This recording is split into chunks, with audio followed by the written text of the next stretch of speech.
otro rey que vino a cumplir todos los pactos en una perspectiva institucional. Miren, Abraham, David,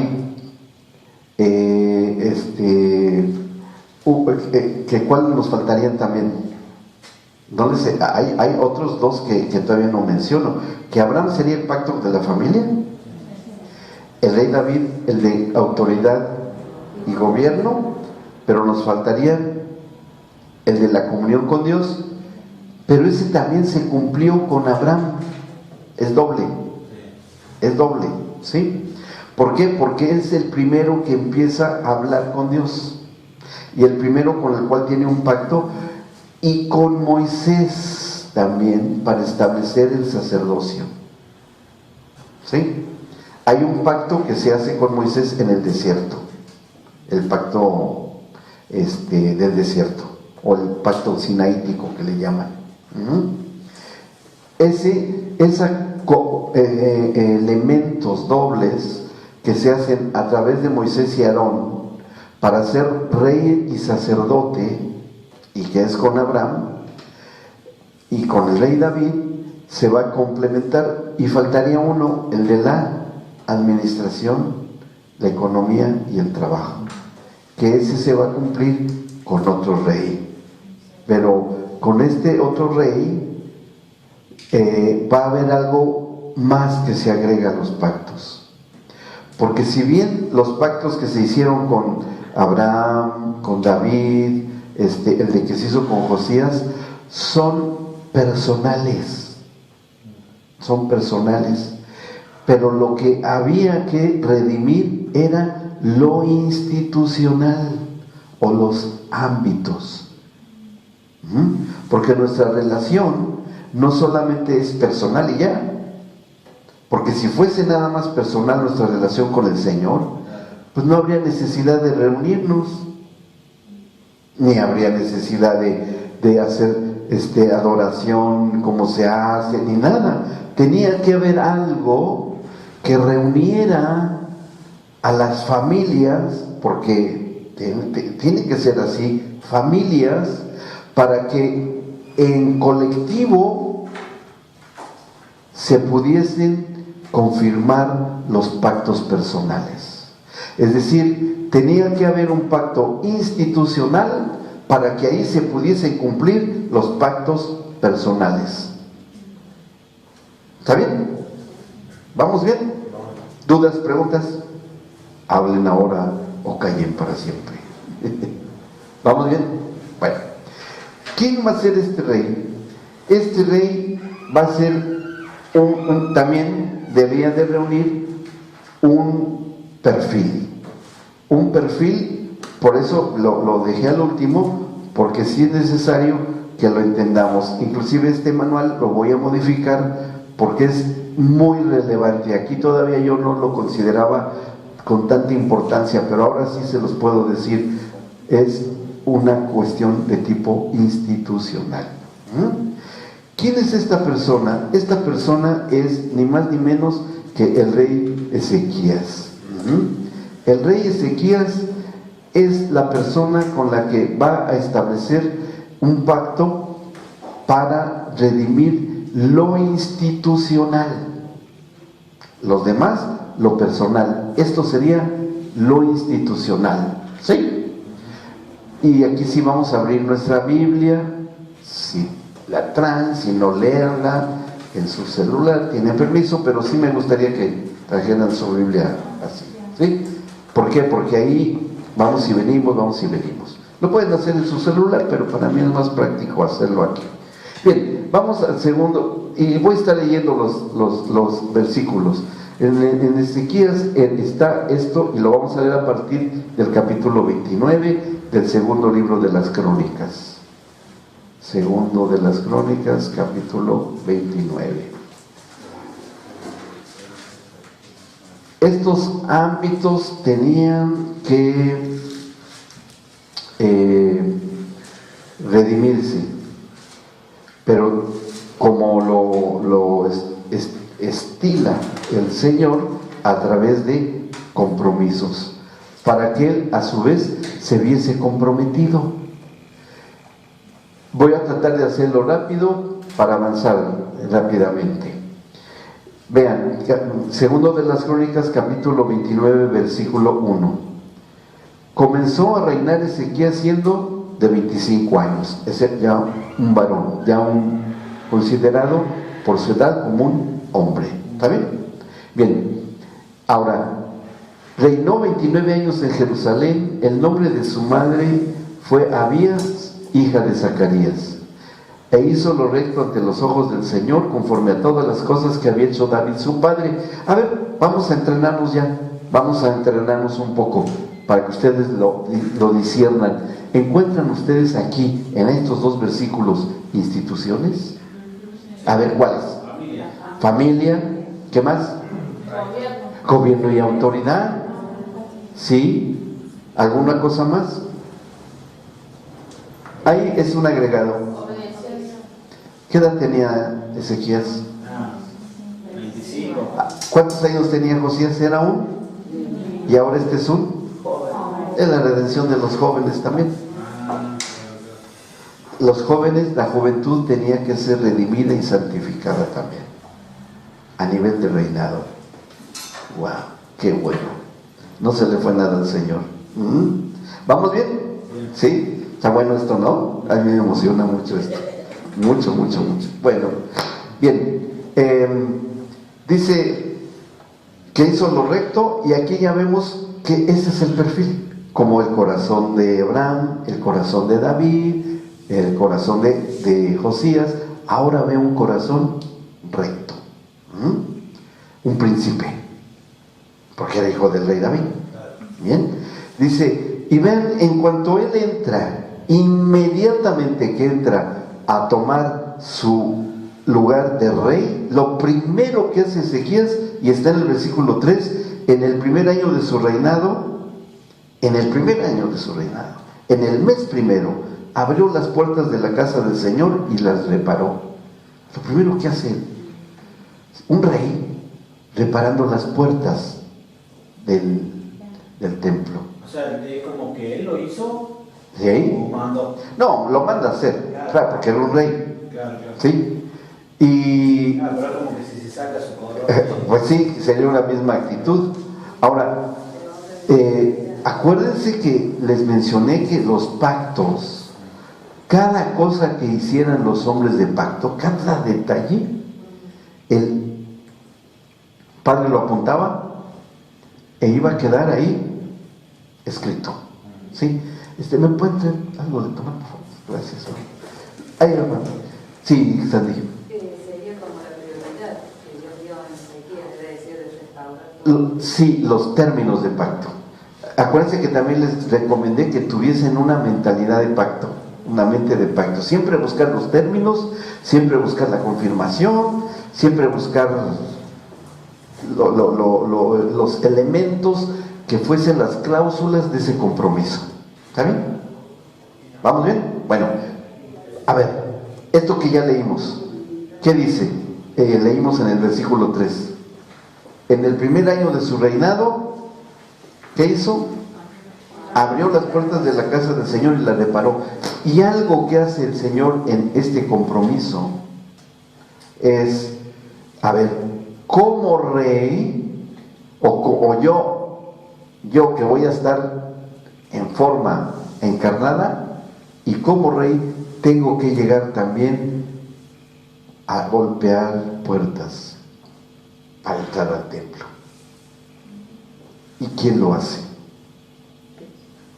Cristo. Cuando dice, he aquí, yo estoy a la puerta y llamo, y el que abre, entraré con él, a él, y cenaré con él, tendré comunión. ¿Por qué dice eso que puede hacer Jesucristo? Porque lo hizo el rey Ezequías. ¿Sí? No es nada más inspiración así porque sí, tiene una razón de por qué. Porque miren, el acusador, que es el diablo, miren, estaba pero atento a cada detalle, para que si se pasase algo por alto, él pudiese entrar. ¿Sí? Pero bueno, estamos apenas en la elaboración de los términos de pacto. ¿Sí? Todavía no llegamos al cumplimiento de todos los pactos por parte del Señor. Ya llegaremos ahí. Bien. Así es que así va a darse esto. Así, por favor, muchas gracias. Qué bueno tener una esposa tan hacendosa. Y me dio de lo que quién sabe que se preparó acá. ¿Se puede tomar? ¿Viviré? Viviré. Ah, qué rico. Quién sabe qué hizo, pero está bien. Bueno, sigue diciendo el 4. E hizo venir a los sacerdotes y levitas y los reunió en la plaza oriental. Ah, el Señor también apunta.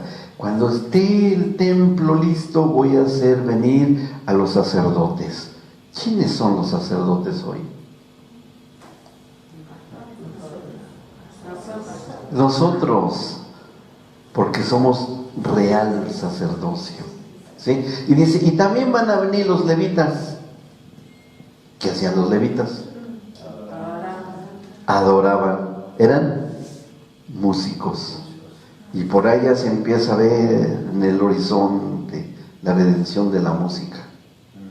¿Está bien? Está bueno, ¿no? ¿Sí? Dice después, y les dijo, óiganme, levitas. Además, no se olviden que era un rey. Era un rey el que estaba hablando. ¿Sí? Dice, óiganme, levitas, santifíquense ahora y santifiquen la casa del Señor, el Dios de sus padres, y saquen del santuario la inmundicia.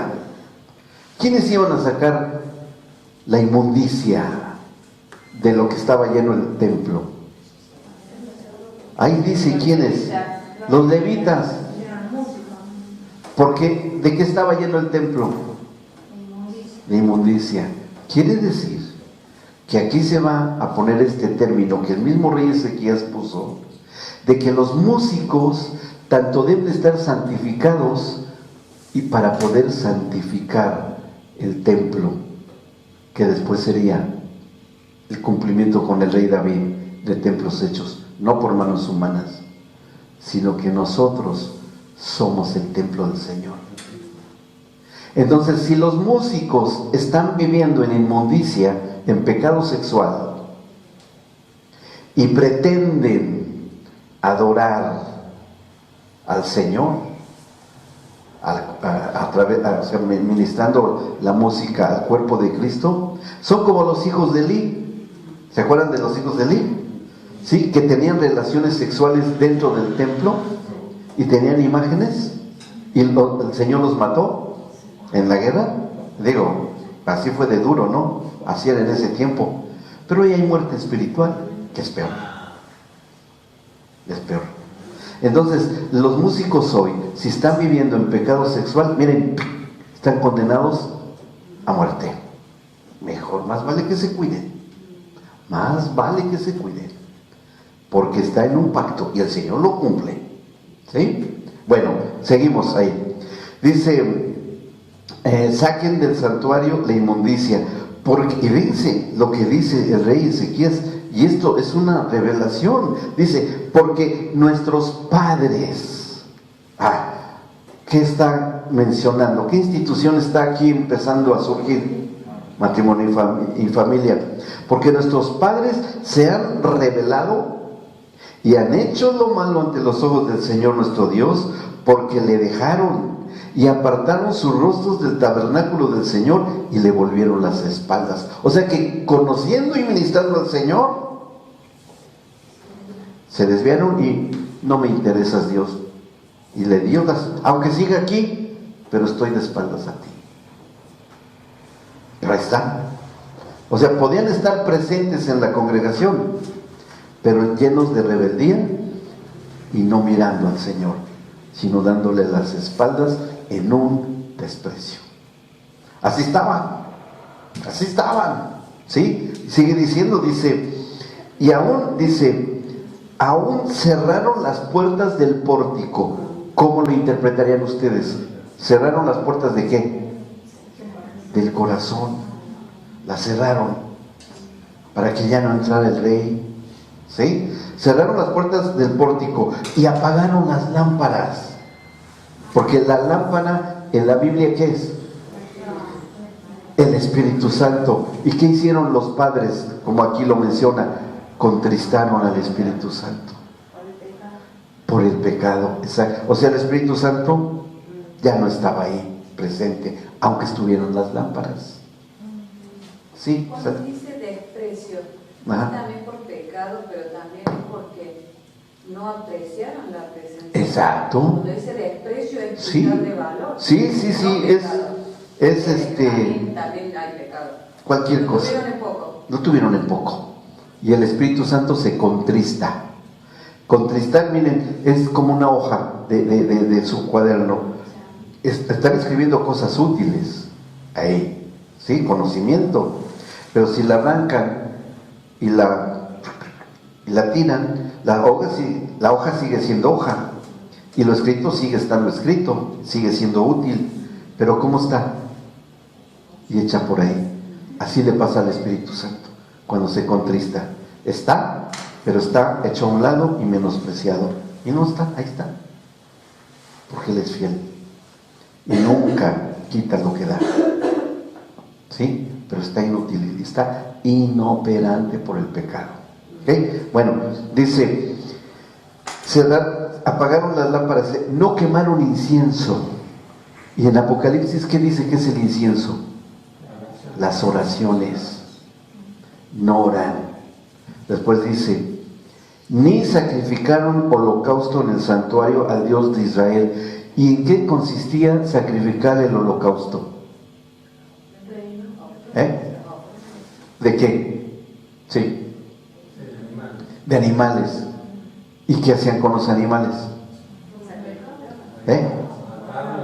La sacrificaban. ¿Y qué hacían con la carne? Quemaban la carne hasta que se hiciera cenizas. Es decir, dejaban viva la carne. Y la carne estaba presente en el templo. Las obras de la carne, como está en Gálatas, ¿sí? Los celos, la ira, la contienda, los pecados sexuales, etcétera, etcétera. Y la carne ahí presente. ¿Sí? Eso es el significado. Entonces ya no había nada de eso. Es más, los levitas se habían ido a vivir al campo, porque ya no se hacían nada. El templo estaba abandonado, estaba lleno de mugre, de basura, de alimañas, de animales inmundos. Era horrible. Bueno, dice, por tanto, la ira de Jehová, por supuesto, porque empieza a haber enfermedades y muertes y divorcios y separaciones y un montón de cosas por esto, ¿sí? Y le dice, y la ira de Jehová ha venido sobre Judá y Jerusalén y los ha entregado a turbación, mentes turbadas, confundidas, a execración, a ser exhibidos para ser objeto de burla y escarnio. Sí, mira, muy cristianos y andan en pecado, muy cristianitos y andan haciendo eso, aunque lo hacen en lo oculto, pero Dios sí lo sabe. Eso es execración y escarnio. ¿Y saben quién lo habla eso? Y lo anuncian los diablos, los demonios, ¿saben? Dice, como ven ustedes con sus ojos, he aquí y he aquí, nuestros padres han caído a espada, muertos, y muertos, y nuestros hijos, nuestras hijas y nuestras mujeres fueron llevados cautivos por esto, es decir, fueron llevados a la esclavitud. ¿Hoy de qué será? ¿Esclavitud de qué? De las drogas, del pecado sexual, de la deshonestidad, de la rebeldía, etcétera, etcétera, etcétera.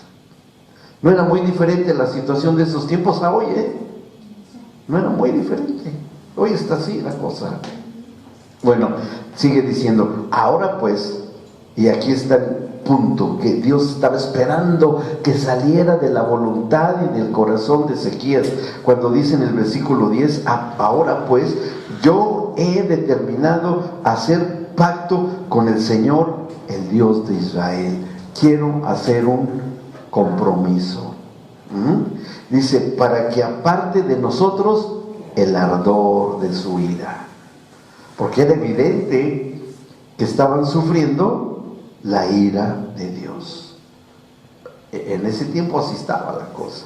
Bueno, dice, hijos míos, vean, un rey hablando así, de 25 años, pero él era así considerado un rey, como un pastor, como un padre, ¿sí? Dice, hijos míos, no se engañen ahora, porque el Señor les ha escogido a ustedes para que estén delante de Él y le sirvan, y sean sus ministros, y le quemen incienso. Fíjense, ¿a quién le dijo el rey Ezequías esto?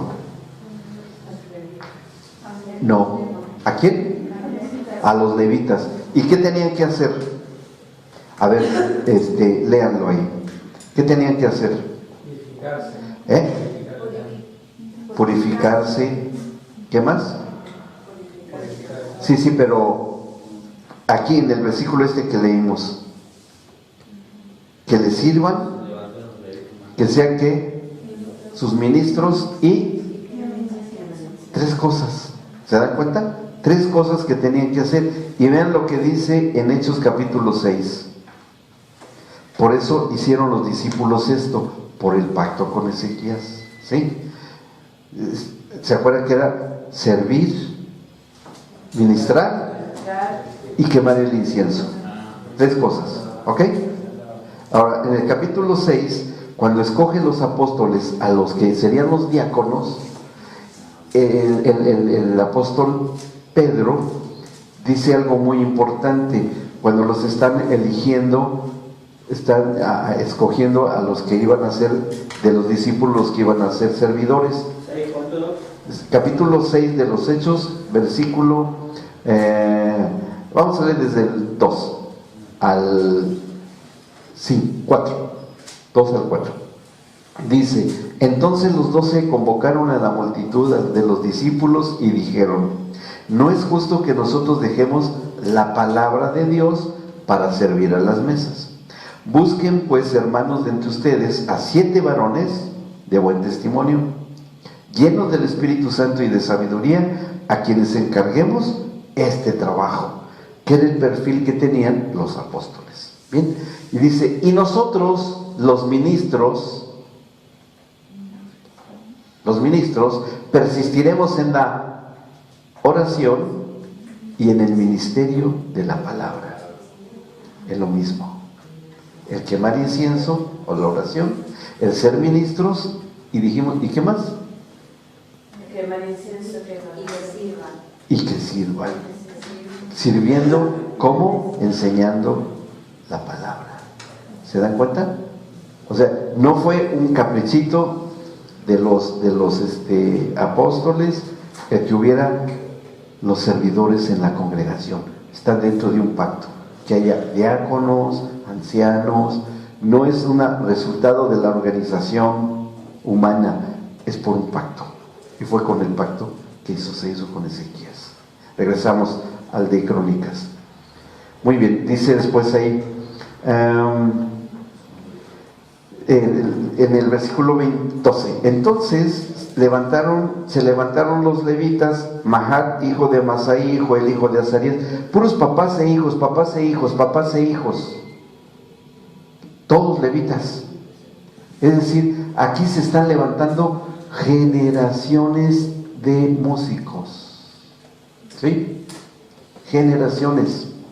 Y bueno, después de leer todos los que están ahí, hasta el versículo 15, dice, estos reunieron a sus hermanos y se santificaron y entraron conforme al mandamiento del rey y las palabras del Señor para limpiar la casa del Señor.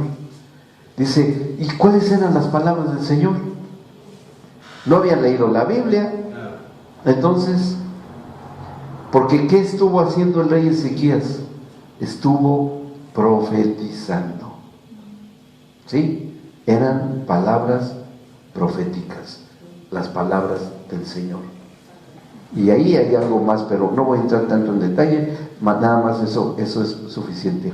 Dice 16, y entrando los sacerdotes dentro de la casa de Jehová para limpiarla. Ahora entran los sacerdotes, entraron los levitas, ahora también entran los sacerdotes, ¿sí?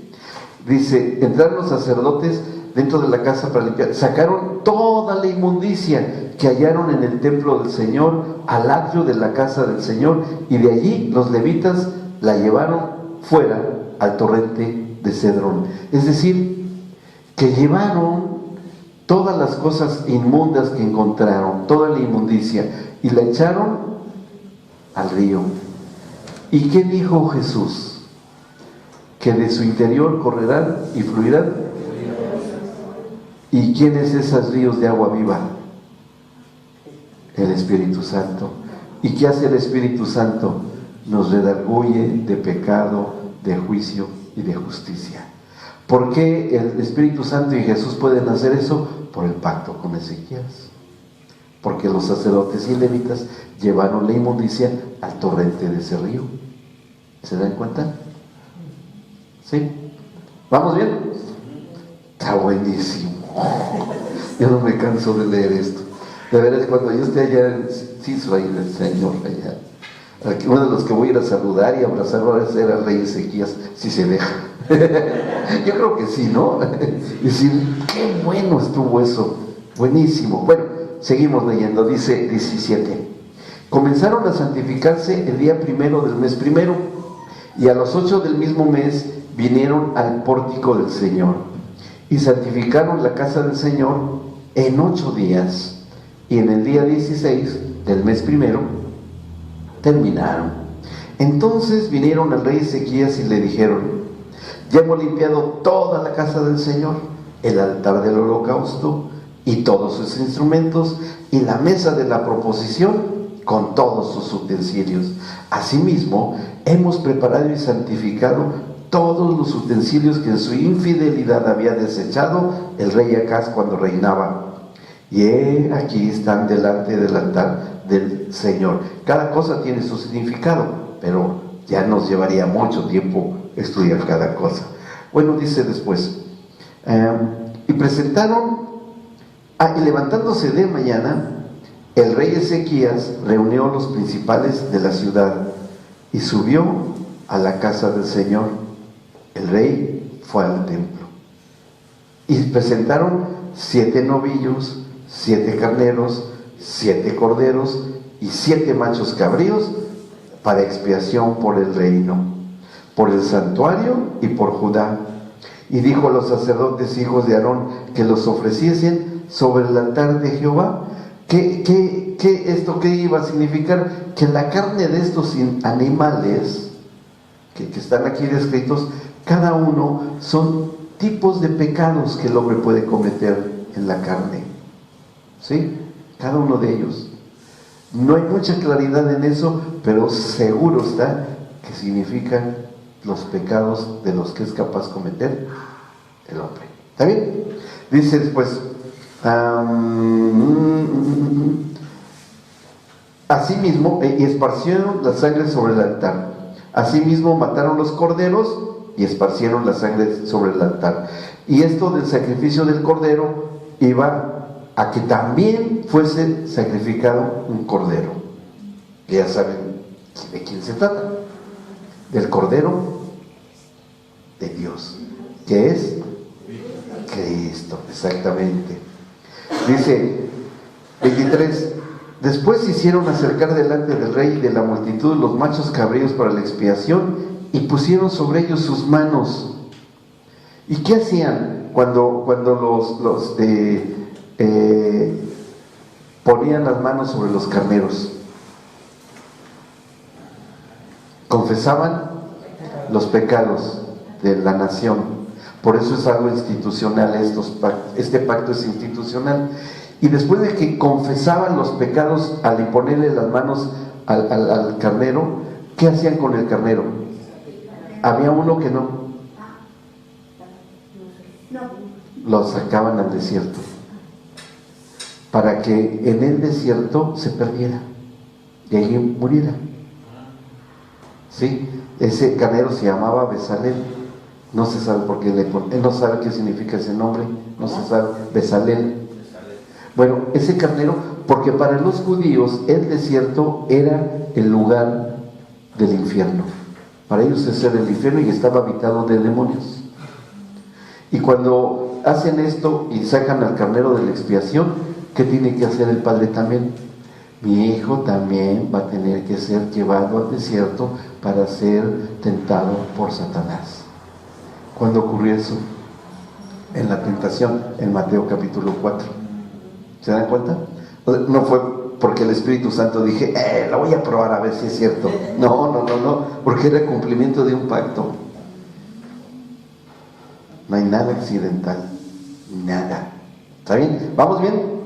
Seguimos. A la vez estamos aprendiendo el Nuevo Testamento, ¿no? También estamos aprendiendo el Nuevo Testamento también. Buenísimo. Bien, dices pues, ya una vez que pusieron las manos en el 24, y los sacerdotes los mataron e hicieron ofrenda de expiación con la sangre de ellos sobre el altar, para reconciliar a todo Israel, porque todo Israel mandó el rey a hacer el holocausto y la expiación. Puso también los levitas en la casa del Señor, y los levitas traen sus instrumentos de música, ¿sí? Címbalos, salterios y arpas, conforme al mandamiento de David, de Gad, vidente del rey, y del profeta Natán. O sea, estos instrumentos no fueron nada más porque sí, tenían que pasar por un proceso de pacto, de redención. ¿Qué instrumentos son los que leímos? A ver, ahí están, dígame. Címbalos, salterios y arpas. ¿Y hoy qué son los címbalos? La batería. Son instrumentos de percusión, ¿sí? Ok, ¿qué son los salterios? Ajá, las cuerdas. ¿Y las arpas? El piano, porque el piano es una arpa en un cajón que se le pegan a las teclas. ¿Me explico? Eran los instrumentos que fueron y son parte del proceso de redención para redimir la música, al menos con los elementos para hacer la música. Por eso cuando dicen, es que la batería era del diablo, ¿quién dijo si está dentro de un pacto? ¿Quién dijo que la guitarra? ¿Ves que son eléctricas? ¿Y qué? Eso es tecnología, punto, no tiene nada que ver. Además dice ahí en Habacuc que de las manos del Señor salían rayos de poder. Así es que pues, también la electricidad entra ahí. Eso está bueno también, que salían en su mano rayos, ¿no? Así como algunos héroes del cine, pero este sí es de veras. Bueno, dice después, y fíjense, conforme al mandamiento de ¿quién? De David, un salmista, un vidente que tenía visiones y un profeta, ni más ni menos, ¿sí? El equipo pesado. Dice, porque aquel mandamiento procedía de ¿quién? Ahí dice, léanlo. Procedía de Jehová por medio de sus profetas. O sea, no era tanto del rey, esto era una cuestión de ¿quién? Del Padre. No era el capricho del rey, todo esto lo fue haciendo el Señor y lo fue dando y fue poniendo todo. Dice el 26, y los levitas estaban con los instrumentos de David, y los sacerdotes ahí entran otros, los instrumentos de viento. O sea, ya está toda la orquesta ahí con toda su variedad. Bien, entonces ya una vez que se hizo eso y están ahí con los instrumentos y están todos listos, ¿sí? Con la guitarra, con el teclado, con las trompetas, ¿están listos? Dice en el 27, entonces mandó Ezequías sacrificar el holocausto en el altar y dijo, a ver, momento, antes de que ustedes empiecen a ejecutar la música, se tiene que hacer algo primero aquí, en este acto tan espiritual. Se tienen que hacer los holocaustos. Y ya les dije, ¿en qué consistían los holocaustos? En quemar la carne. Es decir, en el momento que empiece la música, la carne tiene que empezar a quemarse. ¿Sí? Ahí es el momento de que la carne sea incinerada. Después dice, entonces mandó Ezequiel sacrificar el holocausto, y cuando comenzó el holocausto, comenzó también el cántico de Jehová, con las trompetas, ya con la música, y los instrumentos de David, el rey de Israel. Y toda la multitud adoraba. A ver, yo pregunto, ¿cuál es el cántico de Jehová?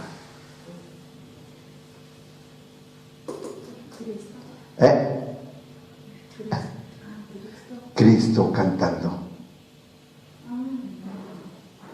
En la adoración, ¿qué es la adoración?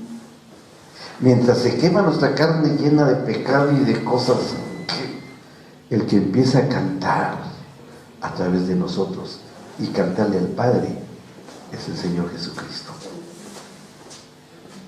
Imagínense qué importante es eso. Sí, ahí dice que la multitud adoraba, sí, y está bien, porque acuérdense que este es institucional, ¿ok?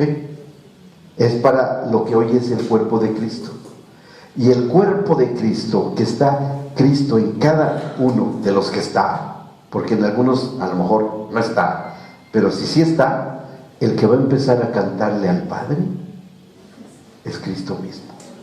Adorar a su Padre Celestial. Uy. Imagínense esa adoración. No tiene medida, no tiene parangón, una magnitud. Es impresionante. ¿Qué habrá cuando cante el Señor Jesús en la adoración? ¿Qué sucederá? Se muere la carne con toda su podredumbre, con todos sus pecados, con todas las enfermedades, con todo lo que tenga la carne. Ahora, por eso es que los levitas tenían que estar santificados, para que saliera el cántico de Jehová ahí. ¿Sí? Dice, sigue después y vamos a terminar esto. Dice, cuando acabaron, dice, y toda la multitud adoraba y los cantores cantaban, versículo 28, y los trompeteros sonaban las trompetas, que las trompetas también se usaban para llamar a guerra contra el enemigo, ¿sí? Dice, y todo esto duró hasta consumirse el holocausto, hasta que la carne se quemó y desapareció. Una vez que la carne quedó acabada, dice, y cuando acabaron de ofrecer, se inclinó el rey y todos los que con él estaban y adoraron. Entonces el rey Ezequías y los príncipes dijeron a los levitas, que ahora sí, que alabasen al Señor, con las palabras de David y de Asaf vidente. Ahora sí, los cantos de alabanza. Ahora sí es la iglesia alabando, pero ya adoró el Hijo del Padre. Y después de que adore el Hijo, ahora sí viene el pueblo, el cuerpo de Cristo. Dice que alabasen con gran alegría. Y dice que estaban muy alegres y se inclinaron y adoraron. Sigue siendo parte de la adoración. Y respondiendo Ezequías dijo, ustedes hoy se han consagrado al Señor, han consagrado ahora han consagrado al Señor. Acérquense pues y presenten sacrificios y alabanzas en la casa del Señor. Y la multitud presentó sacrificios y alabanzas, y todos los generosos de corazón trajeron holocaustos. Y ahí empieza otra institución que va a ser la economía. Pero bueno.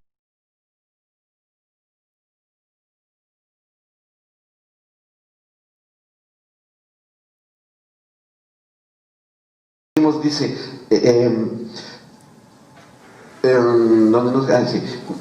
34 estábamos. Así sus hermanos los levitas les ayudaron hasta que acabaron la obra y hasta que los demás sacerdotes se santificaron, porque los levitas fueron más rectos de corazón para santificarse que los sacerdotes. Bueno, ahí ya fue cosa de que ellos tenían mayor necesidad de consagrarse y lo hicieron. Así pues, hubo abundancia de holocaustos con grosura de las ofrendas de paz y libaciones para cada holocausto. Ofrendas de paz con grosura, o sea, quemaban hasta la grasa de los animales, todo, no quedaba nada. Y quedó restablecido el servicio de la casa del Señor, ¿ok? O sea, aquí ya las reuniones que hoy hacemos no son un capricho que nos reunamos, es dentro de este pacto. Que se haga el servicio en la casa del Señor, tanto en estos templos que son el Espíritu Santo, como hoy una construcción. Dice, y se alegró Ezequías con todo el pueblo. Y fíjense al final lo que dice el 36, finalmente, ¿quién hizo esto? De que Dios hubiese preparado el pueblo, porque la cosa fue hecha rápidamente, no se tardaron, lo hicieron bien y de buenas, de buena manera. Va otra cosa más, así va a seguir, como este hombre de pacto va a seguir y seguir y seguir haciendo cosas que el rey Ezequías. En el 31 envió después Ezequías por todo Israel y Judá y escribió cartas a Efraín y a Manasés para que viniesen a Jerusalén, a la casa del Señor, para celebrar la Pascua al Señor Dios de Israel. Versículo 1. Y miren, acuérdense que el Señor estaba muy atento a todo lo que hacía Ezequías, para que a él le tocara hacer lo mismo cuando a él le tocara. ¿Qué hizo el rey Ezequías? Ahí dice, lo acabamos de leer. ¿Qué hizo? Léalo. ¿Qué hizo? Escribió cartas. ¿Y qué hizo el Señor en correspondencia cuando él le tocó hacer? ¿Escribió cartas o no? ¿Y dónde están? Las cartas inspiradas por el Espíritu Santo que hasta hoy tenemos, porque estas fueron inspiradas, las cartas de Pablo, de Pedro, de Juan, de Santiago, son esas cartas que él en correspondencia, es decir, ¿qué es lo que estaba aquí el Señor pactando? Que hubiera Biblias, ¿sí? Por eso este libro nunca ha desaparecido, aunque ha sido el más atacado, pero hasta hoy sigue siendo el más impreso en la historia de la humanidad. El libro más traducido de la historia de la humanidad, el que tiene más escritos antiguos cercanos al tiempo de que fueron escritos, más que ningún otro documento, Hay cerca de 13,000, y se han encontrado ya más, cerca de 13,000 escritos antiguos cercanos al tiempo de Cristo, y además del antiguo pacto con los rollos del Mar Muerto. No hay ningún libro que tengamos hoy que tenga tantas documentación antigua, cercano a su publicación, como a los hechos que se dieron y que fueron escritos. No hay nada más que como la Biblia. El Señor ha preservado su palabra por estos pactos que Él hizo. ¿Está bien? ¿Vamos bien? Buenísimo, ¿no? No se le olvidó nada al Señor, así como que no los veo muy emocionados hoy. Sí, pero sí les llena de gozo. ¿O estoy yo muy serio? Vean la cara de mi esposita, ella sí está muy contenta. Bien. Bueno, sigue. Dice, además que, aparte de que escribió cartas, ¿qué más hizo? Para que viniesen a Jerusalén, a la casa del Señor, para celebrar la Pascua. ¿Hoy celebramos nosotros la Pascua?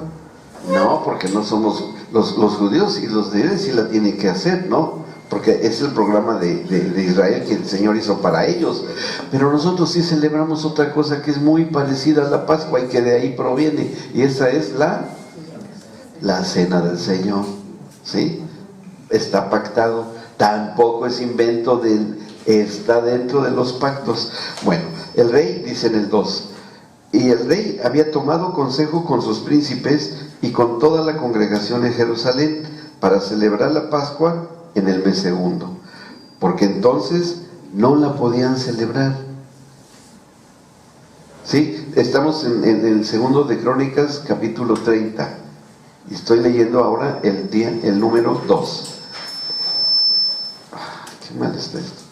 Estamos en la página 15, es un parrafito nada más del manual. Vamos ahí. Pero como recordarán, yo les dije que iba a ser yo más explícito en esto, porque tiene que ver mucho la familia con todo esto, para que la familia que entiende esto sea realmente bendecida. ¿En serio? ¿En serio? Así es. Bueno, número 3. Porque entonces no la podían celebrar, por cuanto no había suficientes sacerdotes santificados, ni el pueblo se había reunido en Jerusalén. Todavía no, estaban todos por todos lados. Esto agradó al rey y a toda la multitud, que se volviera a celebrar la Pascua. Y determinaron, fíjense lo que hace el rey ahora, hacer pasar pregón por todo Israel. ¿Qué es pregonar? Hablar y todo, ¿verdad? Salir y hablar. ¿Qué se estaba estableciendo dentro del pacto con Ezequías? Que hubiese la predicación a través de, o el evangelismo a través de la predicación, como quieran, ¿sí? Se estaba dando la autorización legal de parte del Señor a que hubiese evangelismo, ¿sí?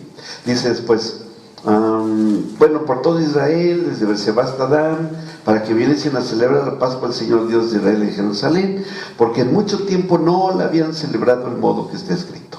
Fueron pues correos con cartas de mano del rey y de sus príncipes por todo Israel y Judá, como el rey lo había mandado, y decían, fíjense el contenido de la carta: hijos de Israel, vuélvanse al Señor, el Dios de Abraham, de Isaac y de Israel, y Él se volverá al remanente que ha quedado de la mano de los reyes de Asiria.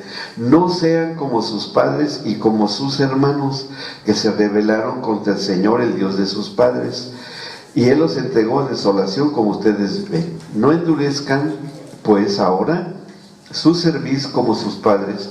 Sométanse al Señor y vengan a su santuario, el cual ha santificado para siempre, y sirvan al Señor su Dios, y el ardor de su ira se apartará de ustedes. Porque si se volvieren al Señor, sus hermanos y sus hijos hallarán misericordia. A ver, sus hermanos y sus hijos. ¿Y qué está incluyendo aquí el rey Ezequías a quienes le está dando esta promesa? A familias. Aquí es cuando se está configurando a la institución de la familia para que entre dentro de este pacto, ¿sí? A sus hermanos y sus hijos hallarán misericordia delante de los que los tienen cautivos. ¿A quién tienen cautivos hoy? A muchos hijos de creyentes. ¿Qué los mantendrá cautivos? El pecado, sí, pero sean más prácticos, más realistas de lo que pasa el día de hoy. ¿A las drogas? Sí. ¿A la concupiscencia? Sí. A todo lo que sea que hoy hace que se pierdan los jóvenes, los hijos. Eso. Y bueno, dice, volverán a esta tierra porque el Señor su Dios es clemente y misericordioso, y no apartará de ustedes su rostro si ustedes se volvieren a Él. Pasaron pues los correos de ciudad en ciudad por la tierra de Efraín, Manasés, hasta Zabulón, mas se reían y burlaban de ellos. Quedó en el pacto. Porque hoy se burlan de los evangelistas y se ríen de ellos. Sí, ¿verdad? Así es que, pues no hay problema, aguanten. Se van a burlar, está bien, no hay problema. Pero a pesar de eso, que hubo esta burla, en el 11 dice, con todo eso algunos hombres de Aser, de Manasés, Zabulón, se humillaron y vinieron a Jerusalén. En Judá también estuvo la mano de Dios, no otra mano que hay aquí en Argentina, la de veras, la mano de Dios para darles un solo corazón, para cumplir el mensaje del rey y de los príncipes conforme a la palabra del Señor, y se reunió en Jerusalén mucha gente para celebrar la fiesta solemne de los panes sin levadura el mes segundo, una vasta reunión. Y levantándose, quitaron los altares que había en Jerusalén, quitaron también todos los altares de incienso y los echaron al torrente de Cedrón. O sea, todo lo que era idolatría y a dioses falsos lo sacaron. Sacrificaron entonces la Pascua a los 14 días del mes segundo, y los sacerdotes y los levitas, llenos de vergüenza, se santificaron y trajeron los holocaustos a la casa del Señor, y tomaron su lugar en los turnos de costumbre, conforme a la ley de Moisés, varón de Dios. Y los sacerdotes esparcían la sangre que recibían de manos de los levitas, porque había muchos en la congregación que no estaban santificados. Está bien. Y por eso los levitas sacrificaban la Pascua por todos los que no se habían purificado, para santificarlos al Señor. ¿Y sabe qué surge aquí? La intercesión. ¿Sí? Porque estaban intercediendo por sus hermanos. Dice, porque una gran multitud del pueblo de Efraín y Manasés, Sacar, Zabulón, no se habían purificado, y comieron la Pascua no conforme a lo que está escrito. Mas Ezequías, el rey, la autoridad de gobierno, Ezequías, oró por ellos diciendo, el Señor, que es bueno, sea propicio a todo aquel que ha preparado su corazón para buscar a Dios, a Jehová el Dios de sus padres, aunque no esté purificado según los ritos de purificación del santuario. O sea, podían entrar a las reuniones aunque trajeran algo arrastrando, como hoy sucede en las congregaciones, y no se puede ni debe excluir a ningún pecador que llegue a la congregación. ¿Por qué? Porque le está permitido entrar. ¿Para qué? Porque han estado intercediendo por él, quien sea, para que sea redimido. Por eso se hace el llamado. O la gente debe tener la experiencia del nuevo nacimiento cuando hay reuniones. Pero está bien. Dice, y vean lo que dice el versículo 20, es muy importante. Y oyó, ¿qué dice ahí?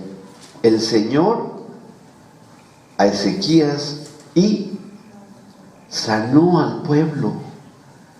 Cuando Ezequías está haciendo todo esto, el Señor oye a la autoridad y sana al pueblo, lo sana.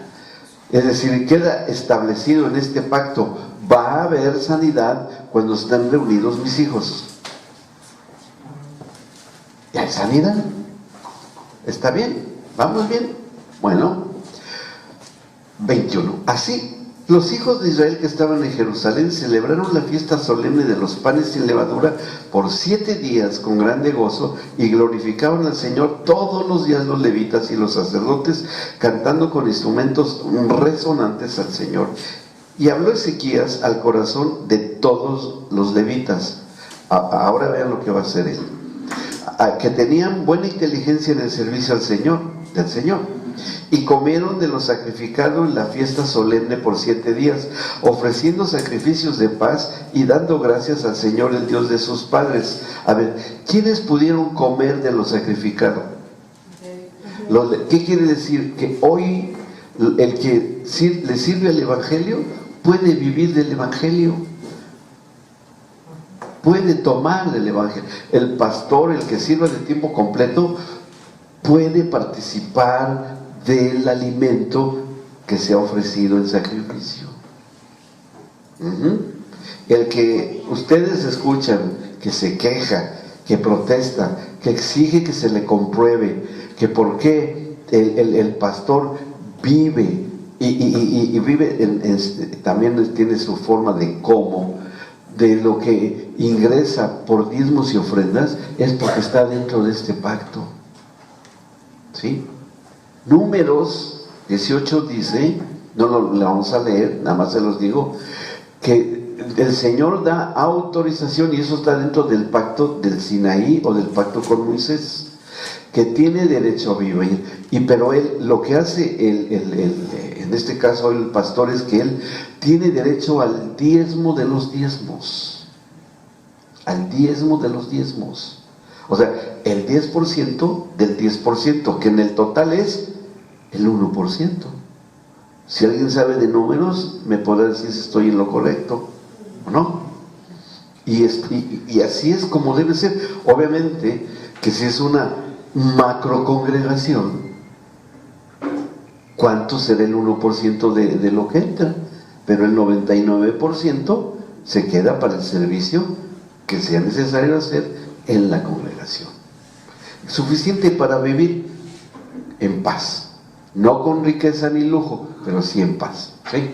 Pero hoy parece ser que muchos ni saben esto, ignoran y critican sin saber, y también aún ahí hay falsos pastores que toman más de lo que deben tomar, ¿sí? Debe ser lo que dice la Escritura dentro de este pacto. ¿Vamos bien? Sí. Seguimos entonces. Bueno, entonces sana al pueblo, versículo, ¿en cuál nos quedamos? 21. 22 dice, 7 días, no, ya seguimos ahí. En el 24 dice, porque Ezequías, rey de Judá, había dado a la asamblea 1000 novillos y 7000 ovejas. Fíjense cuánto dio. Y también los príncipes dieron al pueblo 1000 novillos y 10,000 ovejas. O sea, ¿quiénes son los príncipes? Bueno, uno piensa que si dice príncipes, se imagina hijos de reyes, ¿o no? No, príncipes son principales. ¿De qué? Los principales o los líderes de las diferentes tribus, ¿sí? Los príncipes. Dieron al pueblo 1000 novillos y 10,000, y muchos sacerdotes ya se habían santificado. Se alegró pues toda la congregación de Judá, como también los sacerdotes y levitas, y toda la multitud que había venido a Israel, asimismo los forasteros que habían venido de la tierra de Israel, y los que habitaban en Judá. Hubo entonces gran regocijo en Jerusalén, porque desde los días de Salomón, hijo de David, rey de Israel, no había habido cosa semejante en Jerusalén. Después los sacerdotes y levitas, fíjense lo que hacen los sacerdotes y levitas, puestos en pie, ¿qué hicieron? Bendijeron al pueblo. No los condenaron, no los maldijeron, no los criticaron, no los exhibieron, no los avergonzaron, sino lo que hicieron fue bendecir al pueblo. Y cuando ellos hacen esto, vean lo que pasa. Y la voz de ellos fue oída, y su oración, ¿a dónde llegó? Ahí dice, llegó a la habitación de su santuario. ¿A dónde? Al cielo. ¿A dónde llega la oración en la cual hay bendición de parte de los que sirven al Señor? Llega directamente al cielo. Digo, ¿qué más se puede pedir, no? ¿Qué más? No crean que paró todavía ahí. Ya estamos viendo que se está asomando por ahí. ¿Qué institución? Lo habían mencionado. La institución lo había dicho al llevar las bueyes, las ovejas y todo eso. Exactamente, el trabajo de economía. Vean ahora lo que va a pasar. Dice, hechas todas estas cosas, todos los de Israel que habían estado allí salieron por las ciudades de Judá, quebraron las estatuas y destruyeron las imágenes de Acera. Acera, ¿quién fue Acera? No era la esposa del hombre de acero, como algunos me llegaron a contestar en un examen. No. Acera era una entidad, una diosa, entre comillas, que manejaba la sexualidad del pueblo. El hecho de que ellos hayan ido a quebrar las imágenes y las estatuas de Acera, ¿qué mensaje le estaban enviando al Señor? Que tenía que ser ¿qué? Santificada y redimida ¿qué?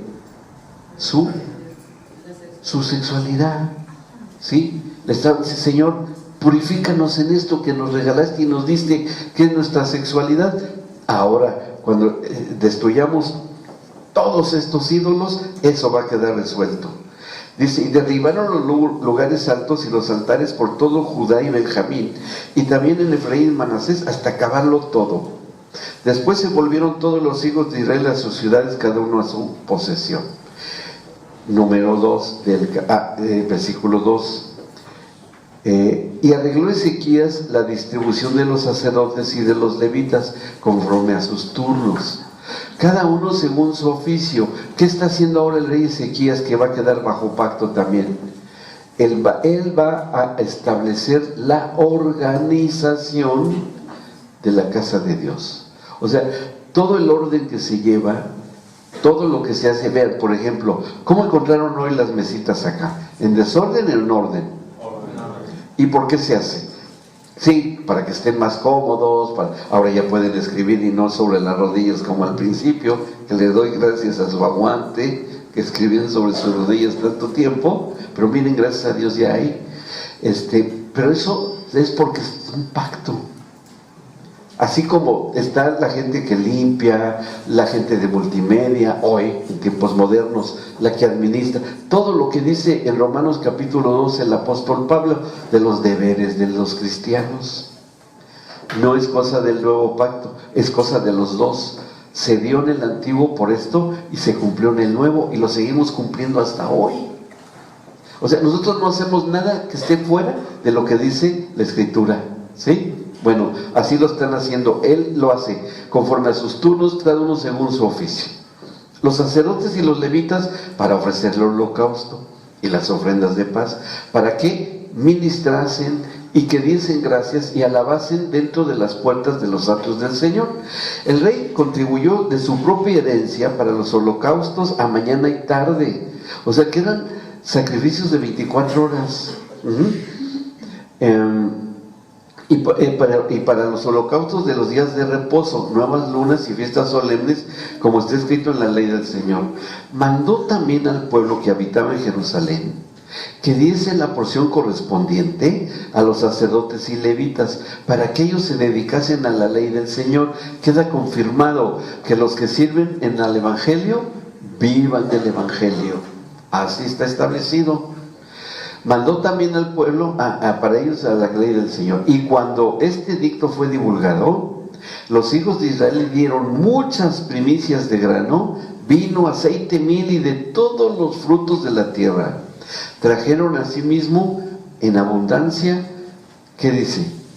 Los diezmos de todas las cosas.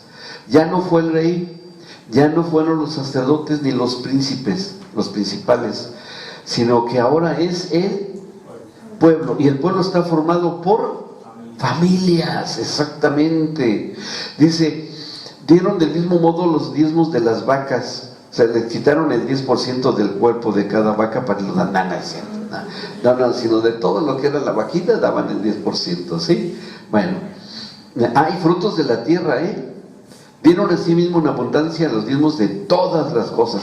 También los hijos de Israel, el 6, de Israel y de Judá, que habitaban en las ciudades de Judá, dieron del mismo modo los diezmos de las vacas y de las ovejas, y trajeron los diezmos de lo santificado, de las cosas que habían prometido al Señor su Dios. O sea que hubo promesas, y lo depositaron en montones. En el mes tercero comenzaron a formar aquellos montones, y terminaron en el mes séptimo. 3, 4, 5, 6, 7 5 meses de dar y de dar, y de dar, y de dar. ¿Y por qué daban tanto? Ahí viene la explicación. Dice, terminaron en el séptimo 8. Cuando Ezequías y los príncipes vinieron y vieron los montones, bendijeron al Señor y a su pueblo Israel. Y preguntó Ezequías a los sacerdotes y a los levitas acerca de sus montones. Y el sumo sacerdote Azarías, de la casa de Sadoc, le contestó: desde que comenzaron a traer las ofrendas a la casa del Señor, hemos comido y nos hemos saciado. El que predique el Evangelio, viva del Evangelio. Ahí estaba. Dice, pero sigue diciendo el sacerdote, y nos ha sobrado mucho, porque el Señor, ¿qué dice? Ha bendecido a su pueblo y ha quedado esta abundancia de provisiones. Si el pueblo daba mucho, es porque ellos ya habían recibido ¿cuánto? Mucho. Esa es la clave para vivir como Dios quiere que vivan los hijos de Dios. Dice, entonces mandó Ezequías que preparasen cámaras en la casa del Señor, y las prepararon. y en ellas depositaron las primicias y los diezmos y las cosas consagradas fielmente. Y hoy aquí el rey está pactando que va a haber un lugar en la congregación en donde se van a reunir todos los diezmos y ofrendas. ¿Y qué es lo que hacen los sugieres hoy en las reuniones, en el transcurso de los cultos? Llevan las cosas ¿a dónde? A un lugar específico. ¿Me explicó? Se llama alfolí. Bueno, así se le debe llamar. Pues eso está dentro de un pacto. Así es lo que hacían. Y eso quedó comprometido a que se siguiese haciendo. ¿Sí? ¿Vamos bien? Sigue diciendo. Bueno, ahí le llaman a Conanías, Simeí, bueno, un montón de gentes que están ahí. Vámonos de ahí hasta el versículo 14, porque ahí es importante. Dice: el levita Coré, hijo de Imna, guarda de la puerta oriental, tenía cargo de las ofrendas voluntarias. Cuando Pablo dice que el que quiera dar sus diezmos, bueno, no dice diezmos, sus ofrendas, pero si quiere dar más, puede dar más, y está aquí dentro del pacto. Y de la distribución de las ofrendas dedicadas al Señor y de las cosas santísimas. Y a su servicio estaba, bueno, ahí están varios nombres, al final del 15, para dar con fidelidad a sus hermanos sus porciones conforme a sus grupos, al mayor como al menor. Y vean ahora lo que hace Ezequías: a los varones anotados por sus linajes de 3 años arriba, a todos los que entraban en la casa del Señor para desempeñar su ministerio según sus oficios y grupos. Pero nos falta una institución. Ya dijimos, la primera que sale, la de gobierno y autoridad. La segunda, la comunión entre Dios y los hombres. La tercera fue trabajo, administración, economía. ¿Cuál nos falta? La familia. Y ahora vean lo que va a hacer que ya estaba de ahí, de alguna u otra manera ya estaba involucrada, pero ahora va a ser más específico, porque dice en el versículo 17: también a los que eran contados entre los sacerdotes según sus casas paternas, y a los levitas de edad de 20 años arriba conforme a sus oficios y grupos, eran inscritos con todos sus niños. Ahí está, con todos sus niños, sus mujeres, sus hijos e hijas, toda la multitud, porque con fidelidad se consagraban a las cosas santas. ¿Quiénes? Hijos, familia, ¿verdad? Hijos e hijas y sus mujeres, porque se consagraban a las cosas santas. Del mismo modo, para los hijos de Aarón, sacerdotes, que estaban en los ejidos de sus ciudades, por todas las ciudades, los varones nombrados tenían cargo de dar sus porciones a todos los varones de entre los sacerdotes y a todo el linaje de los levitas. De esta manera hizo Ezequías en todo Judá, y ejecutó lo bueno. Fíjense bien qué cosas dice acá: lo bueno, lo recto y verdadero delante del Señor su Dios. ¿Sí? Repetimos: lo bueno, lo recto y lo verdadero. ¿Ok? Si lo pueden memorizar, no se les olvide. Ahora vamos a ver algo que está escrito en Efesios capítulo 5 de Efesios capítulo 9. Dijimos lo bueno, lo recto y lo verdadero, ¿verdad? Y eso es lo que hicieron y quedó en este pacto. Ahora vean qué es lo que dice en Efesios 5:9: porque el fruto del Espíritu es en toda bondad o todo lo bueno, ¿sí? Justicia o todo lo justo, recto, y todo lo verdadero o la verdad. Y está cumplido en el nuevo pacto, y es el fruto del Espíritu en las familias. Ahí está. ¿Sí? Completo, ¿no? Completo el menú. Bien completo. ¿Vamos bien? Entonces sigue diciendo, regresamos a segundo de las Crónicas. Todo lo bueno, recto y verdadero delante del Señor su Dios. Ahora dice el 21: en cuanto emprendió en el servicio de la casa de Dios de acuerdo con la ley y los mandamientos, buscó a su Dios y lo hizo de todo corazón y fue prosperado. Este pacto que celebra Ezequías, entonces, yo lo menciono, lo hablo como el pacto institucional, ¿sí? Porque si se dan cuenta, en ninguna parte de todo lo que hizo el rey Ezequías haya sido de solamente una persona para él solo, como fue el caso de Abraham, que fue solo Abraham, en el caso del rey David, que solo fue David, o el rey Josías, o Moisés, sino que aquí sí, era el rey, pero no figura el rey como él solo, sino que es todo el conjunto de ¿qué? De familias.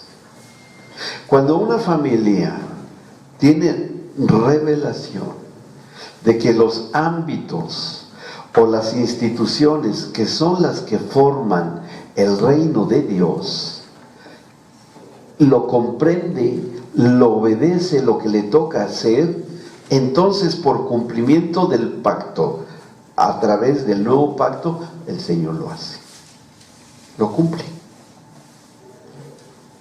Y ya cuando lleguemos por el módulo de consejería y de familia disfuncional, que lo vamos a hacer en uno solo, en un solo módulo, porque es muy parecido, tiene muchas cosas. Lo que ustedes van a detectar para ministrar, aconsejar y ayudar a las familias, dentro de lo que ustedes, en otras cosas, quitando lo personal, lo que ustedes deben de indagar es si hay una, dos, tres o cuatro instituciones en la cual están fallando. ¿Sí? ¿Estás fallando en tu matrimonio o familia? ¿Estás fallando en tu economía, en tu trabajo, o en tu gobierno y autoridad, o en tu comunión? Porque los pactos, para que se cumplan, ¿cuántos términos se deben de cumplir? Todos.